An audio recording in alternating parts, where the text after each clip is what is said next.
Everyone, Eric from Bottoms Up here.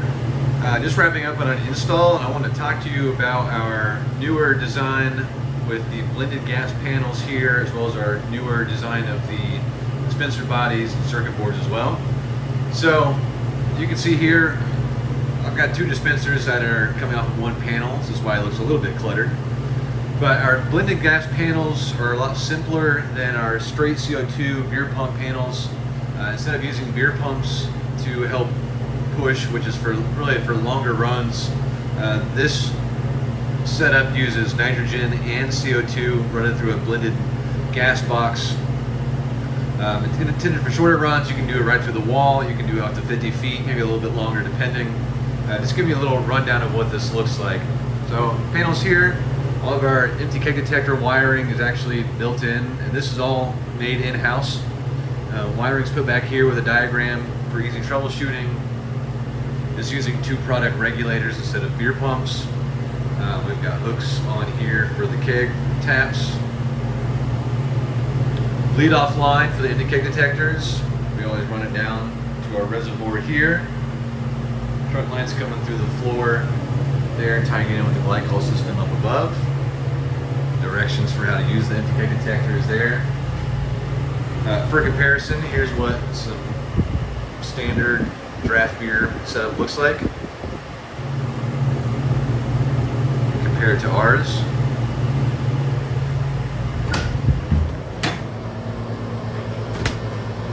So as I said, this is a nitrogen tank here, and they got their CO2 tank back there, as well as a bulk CO2.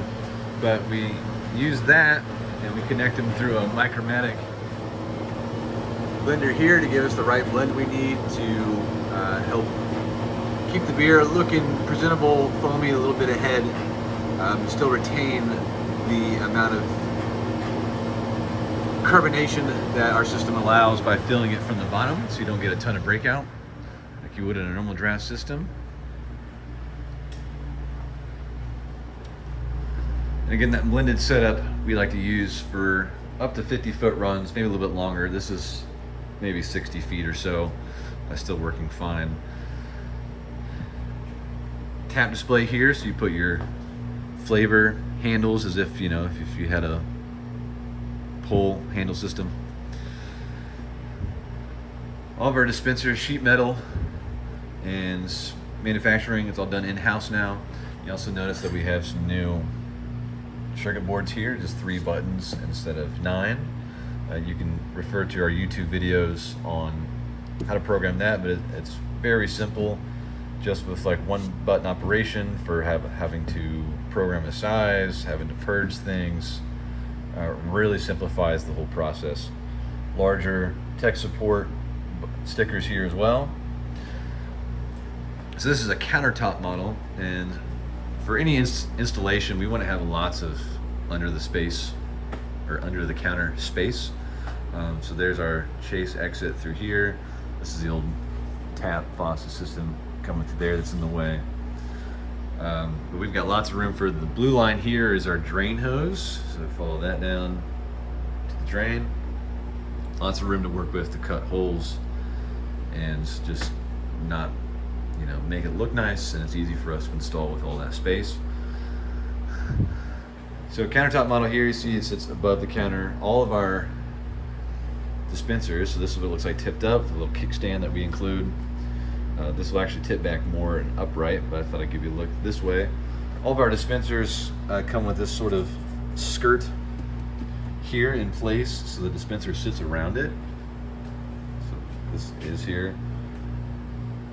So it stays in place, looks good, and it's sealed up so no liquid will seep underneath. So this countertop model, if this were, we call it like an on counter, not necessarily flush, it'll still have this same sort of skirt, but it'll just sit much lower, and it won't be quite flush mount, but it'll look very close to it. Kickstand makes it easy to access the underside for the annual replacement of diaphragms or any worn parts that you might need to work out. We have kind of a modified blue block the design with a shorter ramp slide to give it just a more secure pull so you don't have sticky linkage in the future. Just continually making improvements. Our tap displays are all made in-house for the tap displays. Those are just, so you can line it up here. Just some bolts. So this bolt, this goes straight up in. It's about a 3.5 inch bolt, I'd say. You can always get longer ones at any hardware store if we need to, but again, plenty of under the counter space to do that work. It's always much appreciated. That's a little quick and dirty run through of some new designs and what our blended panel system looks like.